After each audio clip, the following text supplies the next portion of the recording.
So you're ready to start preserving food, and you want to know about water bath canning.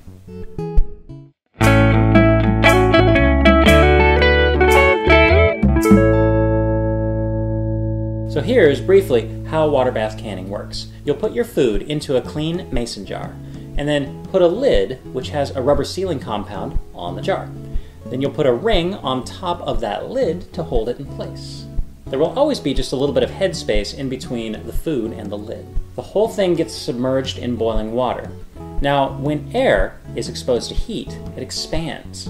So the air that's in that little headspace expands and forces its way out from under the lid of that jar. That's why you see a bunch of bubbles when you first put jars into the boiling water. After a certain amount of time has passed, you take the jars out of the canner, and then the air inside begins to shrink again. However, the rubber sealing compound does not let outside air in, which means it sucks that lid shut and creates an oxygen-free vacuum inside the jar.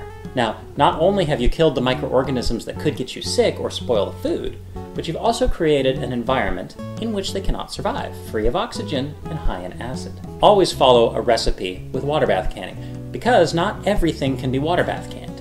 You can can foods that are high in acid, like tomatoes and tomato products, fruits, jams and jellies, pickles, and some fermented products like sauerkraut. Other foods like meats, fish, most vegetables, soups need to be pressure canned or frozen or preserved in some other way. So that's the quick summary of water bath canning. But now we're going to run through the whole process so you can see every step. Today we are going to process salsa.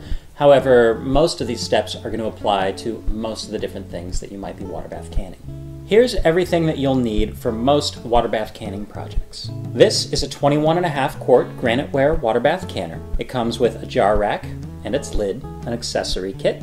For many things, you'll need a pot to heat your food in, a ladle, a small pot to heat your lids and rings up in, and of course, mason jars, brand new lids, and rings. This particular graniteware accessory kit comes with several tools: a spatula, a lid lifter, a jar wrench, a jar lifter, and of course an important funnel. So we'll get started, but I want to remind you, only use tested recipes. Don't risk the health of you, your friends, or your family.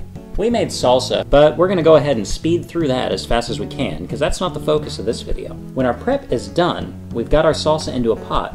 We need to heat our food to a simmer or a boil according to its recipe. Meanwhile, while that pot of food is on, you can heat water in a smaller pot, maybe a 2 or 3 quart pot, to just below a simmer to heat up your lids and your rings. Don't boil them, we just want them to be the same temperature as everything else. In most cases, we also want to heat up our jars so that they're not going into the canner cold. You can do this in a separate large pot of boiling water.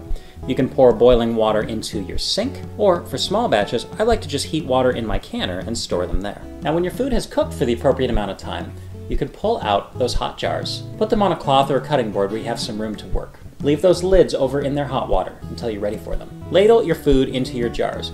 Most of these funnels that you find will work for both wide mouth and regular mouth jars, and I highly recommend using one. Each recipe will tell you how much headspace to leave. If you don't leave enough headspace, you can risk some of the food in the jars pushing its way out through the lids.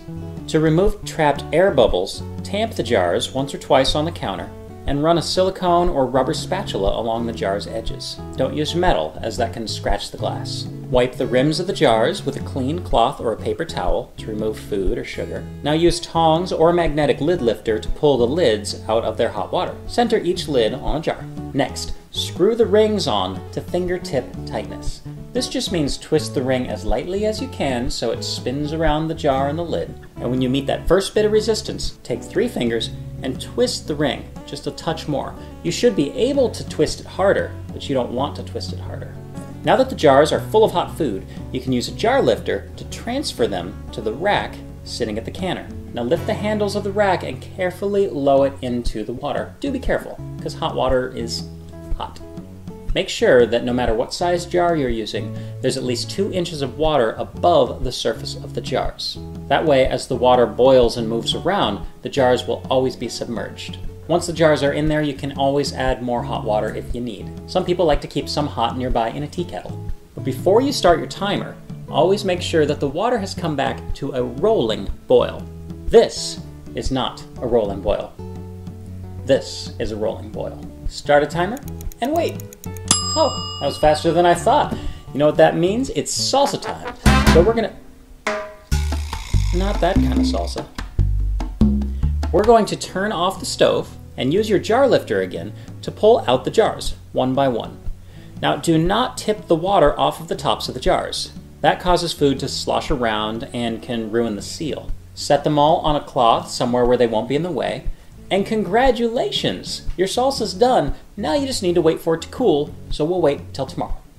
Oh hey guys, it's tomorrow, so that means we can take a look at our cool jars and take the rings off. If you leave the rings on, that may trap some water in there and rust your lids. Check for a good seal. Make sure that all of them are sealed. You're looking for a convex lid. That means that the lid has sucked downwards instead of bulging upwards. If you push on the edge of one of the lids, it should barely flex, compared to an unsealed jar, which flexes a lot. Now the only thing left to do is label your food and store it. Or proudly take it to family and friends. They will be impressed. And that is how to use a water bath canner. Thank you so much for watching. Get in touch or leave a comment if you have any questions, and you can ask us anything. Look for more videos on canning and other products from Graniteware, and also look for more on specific recipes and techniques over on the Mason Jar Suite. Thanks for watching. Happy canning.